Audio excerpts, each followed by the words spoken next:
Laweyan berasal dari bahasa Jawa Lawe, merupakan daerah kecil dan tertua di kota Solo. Daerah ini merupakan cagar budaya batik, bangunan, dan tradisi. Pada tahun 1546 Masehi, tepatnya di sebelah utara Pasar Laweyan dan membelakangi jalan yang menghubungkan antara Mentau dengan Desa Salah.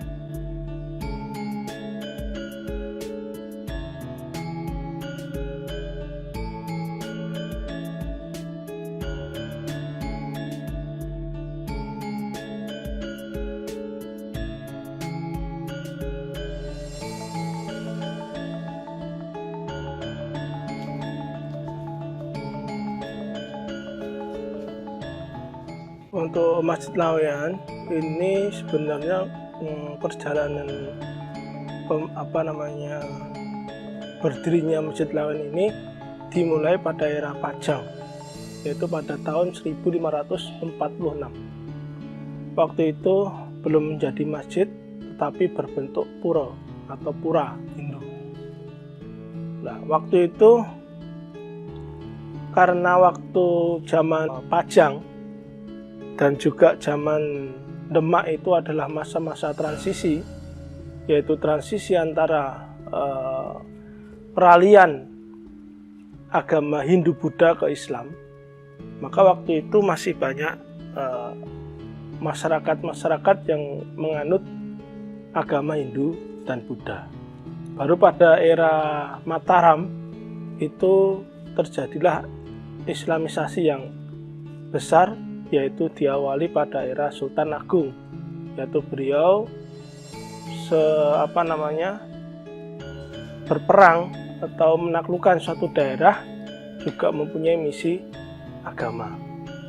Kita kembali ke Masjid Laweyan. Masjid Laweyan itu dulu sebuah pura yang pendetanya namanya Ki Ageng Mbeluk.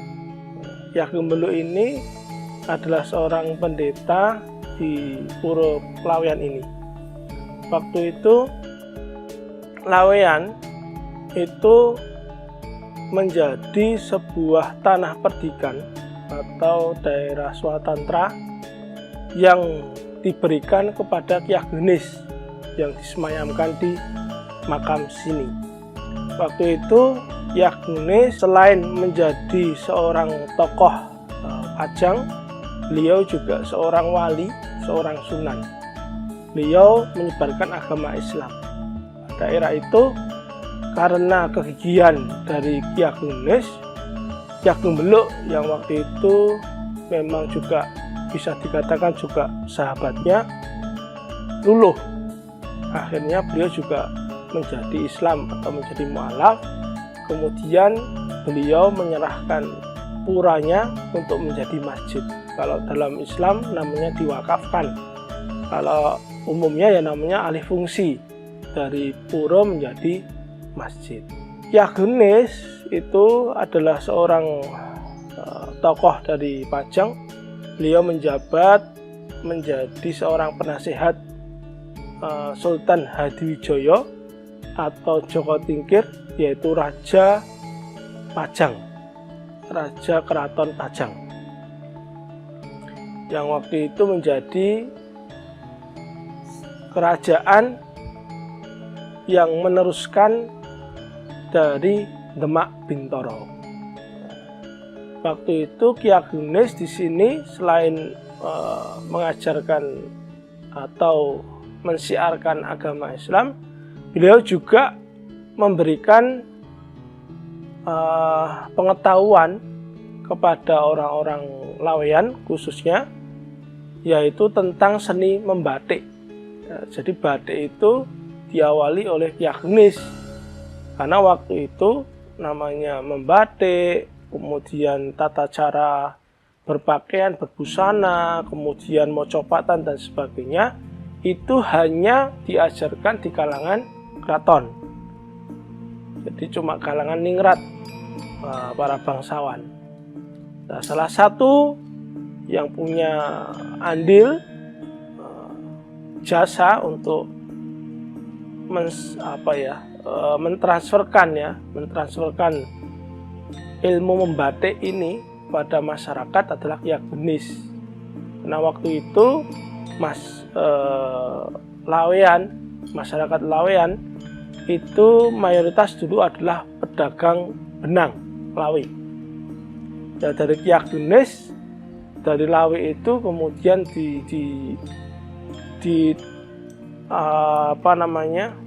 ditambah nilai jualnya menjadi sebuah karya batik seperti itu. Tapi kalau untuk masjid ya tadi seperti itu, bahwa awalnya adalah pura. Kalau untuk perkembangannya, Masjid Lawean ini sudah banyak renovasi ya. Jadi sampai saya sendiri nggak tahu, saya sendiri menyaksikan atau melihat renovasi itu waktu saya masih kecil, ya SMP ya mungkin ya SMP itu, yaitu merubah bentuk atau bangunan tempat wudhu. Yang dulu tempat wudhu itu dibuat sebuah bak gitu dari semen atau di tembok gitu, kayak kalau jenengan tahu di desa-desa itu ada diisi air, kemudian pinggir-pinggirnya pakai keran itu. Kemudian itu sudah dirubah sampai sekarang. Kalau pengen lihat itu sebelah utara ya, sebelah utaranya itu kan untuk tempat wudhunya sudah seperti itu. Kalau untuk bentuk aslinya ya mungkin bisa mewakili sedikit adalah soko gurunya atau tiang-tiangnya. Tapi kalau bentuknya yang asli seperti apa ya sudah tidak ada, dan sangat minim ya, sangat minim untuk dokumentasi dari sejarah Masjid Lawean.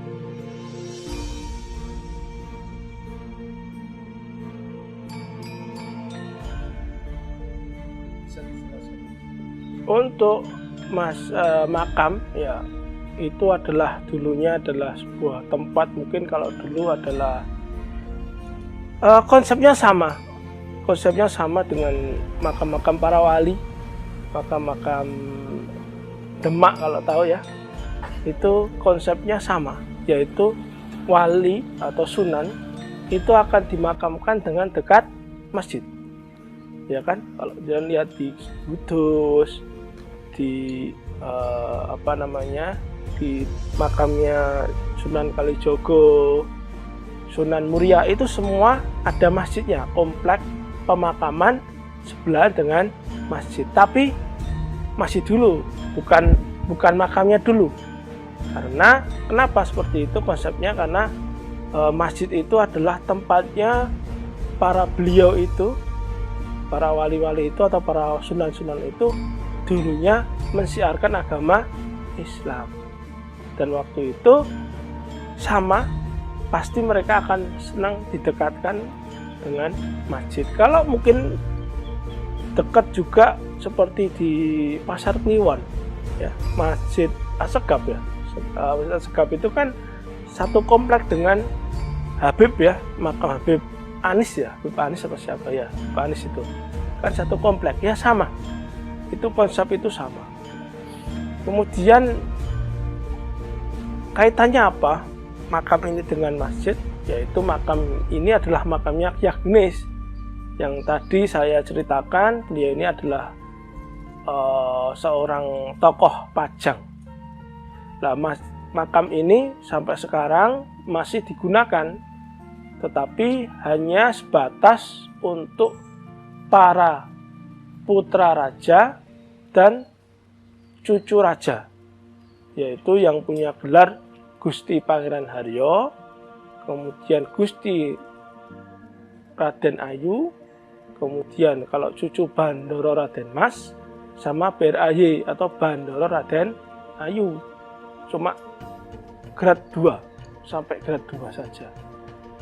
Makam ini dibagi menjadi dua komplek, yaitu komplek utama yaitu yang di makamnya Ki Ageng.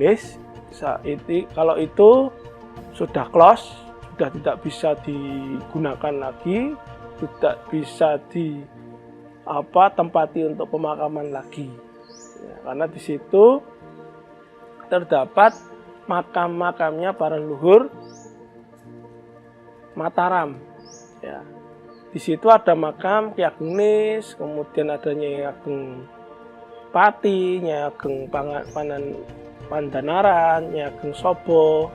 Kemudian ada makamnya dari Sinuwun Kumbul Pakubono II atau founder Keraton Surakarta Hadi Ningrat.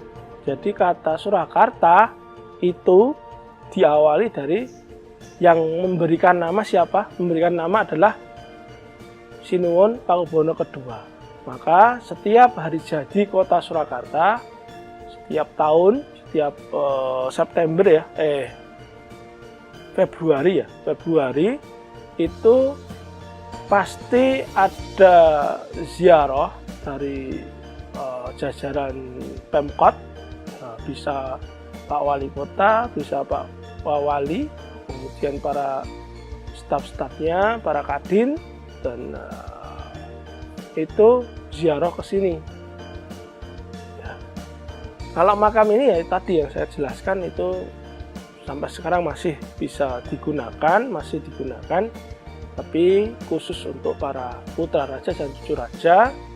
Dan makam ini karena tempatnya administrasinya masuk wilayah Surakarta, maka untuk